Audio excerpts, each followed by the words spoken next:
आप सभी को नवरात्रि की और दशहरे पर्व की, दशहरे त्यौहार की, नवरात्रि पर्व की त्यौहार की हार्दिक शुभकामनाएं आप सभी देशवासियों को एवं ढेर सारी बधाइयाँ।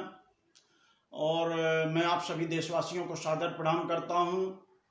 जैसा कि हम सब जानते हैं कि आज के दिन भगवान मर्यादा पुरुषोत्तम श्री रामचंद्र जी रावण से विजय पाए थे। आज के दिन सत्य का, धर्म का और अच्छाई की जीत हुई थी। अधर्म का, असत्य का और बुराई का नाश हुआ था। जैसा कि हम सबको मालूम है कि दशानन यानी 10 मुखों वाले रावण जी जो थे बहुत विद्वान पंडित थे। और जैसा कि हम सब जानते हैं कि वो तो प्रभु की लीला थी, वो भगवान विष्णु जी के बहुत बड़े भक्त थे। बाद में जब प्रभु की ऐसी माया हुई कि उन्हें माँ भगवती, माँ सीता जी का जैसा कि कहते हैं कि हरण किए थे, तो उन्होंने तो प्रभु के साथ एक लीला दिखाए थे। उनका पूरा, वो तो भगवान के विष्णु जी के बहुत बड़े भक्त थे। जैसा कि हम सब जानते हैं कि भगवान राम भगवान विष्णु जी के अवतार हैं, जो हम सबको ज्ञात है ये बात।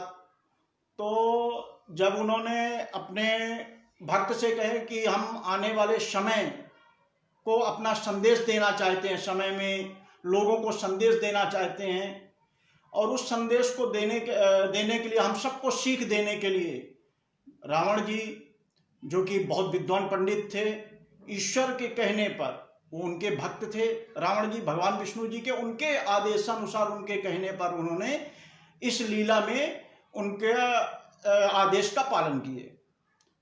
बाद में जैसा कि हम सबको ज्ञात है कि रावण जी इसमें त्रेता युग में आकर, और उन्होंने जब भगवान रामचंद्र जी का जन्म हुआ, उनका सीता जी की, जनक जी की सुपुत्री थी माँ जगदम्बे, माँ सीता जी वहाँ अवतरित हुई थी। फिर उनका स्वयंवर हुआ और भगवान रामचंद्र जी के साथ उनकी शादी हुई, विवाह हुआ। इसके बाद जैसा कि मालूम है हम सबको कि वो 14 वर्ष के लिए वनवास में थे। और उन्होंने जब रावण जी जब उन्होंने शूर्पणखा की नाक काट दिए लक्ष्मण जी, तो ये तो एक प्रभु की लीला थी। और उन्होंने प्रतिज्ञा ले लिए दशानन कि हम उनकी पत्नी को भी उनसे अलग कर देंगे। और जब उन्होंने हरण किए, और इसके बाद जैसा कि हम सबको मालूम है कि वो प्रभु की जो लीला थी, तो अपने भक्त से के माध्यम से वो सभी असुरों का विनाश करना चाहते थे। तो इसीलिए दशानन जो इतने विद्वान पंडित थे, जबकि हम सब जानते हैं कि एक पिता के लिए पुत्र शोक बहुत बड़ा होता है। तो जब अक्षय कुमार में इंद्रजीत, जिन्हें मेघनाथ भी कहते हैं, तो ऐसे पुत्रों को उन्होंने युद्ध में पहले भगवान के सामने भेज दिए हैं कि जाओ उनके हाथ से तरो, इसके बाद स्वयं, जबकि हम सब जानते हैं कि पिता पहले जाते हैं युद्ध में, बाद में पुत्र को भेजते हैं। लेकिन यहाँ पर उन्होंने स्वयं अपने पुत्रों को जाके एक से एक बड़े बलवान और विद्वान उनके पुत्र थे, जिसे उन्होंने भगवान के हाथों तार दिए, अपने कुल को तारे। और बाद में जब वो भगवान राम के पास पहुंचे, तो उन्होंने यही कहा कि प्रभु, कि आप अवतरित हो चुके हैं और आपके आदेशानुसार मैंने आपके आदेशों का पालन किया है। प्रभु, मैं तो आपका बहुत बड़ा भक्त हूँ। और जहाँ रही बात कि मैंने सीता जी का हरण किया है, तो वो तो जगत जननी जगदम्बा है, उनका हरण कैसे कोई कर सकता है? अब फिर आप तो मेरे प्रभु हैं, प्रभु की पत्नी को मैं कैसे हरण कर सकता हूँ?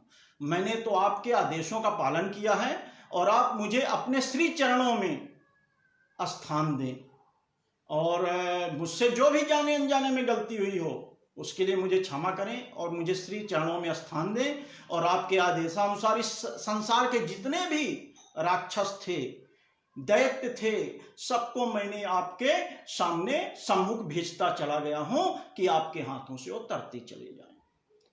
तो इतने विद्वान पंडित जो सभी वेदों के ज्ञाता थे, वो भगवान की महिमा में, उनकी लीला में अपना पूरा योगदान दिए।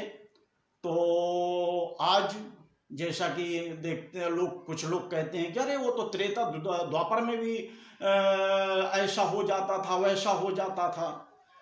तो अगर त्रेता में हुआ है तो वो तो प्रभु की लीला थी। भगवान की पत्नी को रावण जी ने हरण नहीं किए थे, वो तो जगत जननी जगदम्बा है, उनको कौन, उनकी तरफ तो कोई दृष्टि बुरी दृष्टि देखेगा तो भस्म हो जाएगा, ये स्वयं रावण जी बोले थे।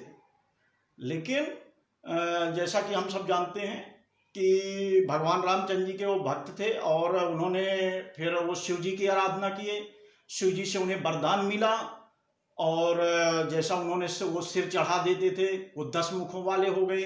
उनके जो नाना जी थे माली सुमाली जी, उन्होंने दशानन उनका नाम था रावण जी का, लेकिन क्रोध के कारण वो इतना क्रोधित होते थे रावण जी, उनके पास उनकी जो मतलब जो ईश्वर की माया थी, इसलिए उनकी प्रवृत्ति थोड़ा असुरी टाइप की होती चली गई थी।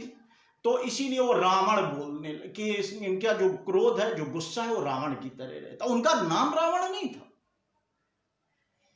तो और फिर उन्होंने प्रवृत्ति जब भगवान, जब उन्होंने कहना चाहिए कि जब व्यक्ति वही काम करना चाहता है जो प्रभु की लीला है, तो स्वाभाविक है कि उन्होंने ये भी बताए हैं कि जब अपन गलत काम करते हैं तो चाहे कितने भी विद्वान हों, लेकिन जो हमारे काम करने, जो हमारे कर्म होते हैं, उसका प्रभाव हमारे जीवन पर पूरी तरह आना शुरू हो जाता है। इसलिए अपने को कभी अधर्म नहीं करना चाहिए, कभी असत्य नहीं बोलना चाहिए और कभी बुरे काम नहीं करना चाहिए, नहीं उनका प्रभाव अपने जीवन पर पूरी तरह आता है।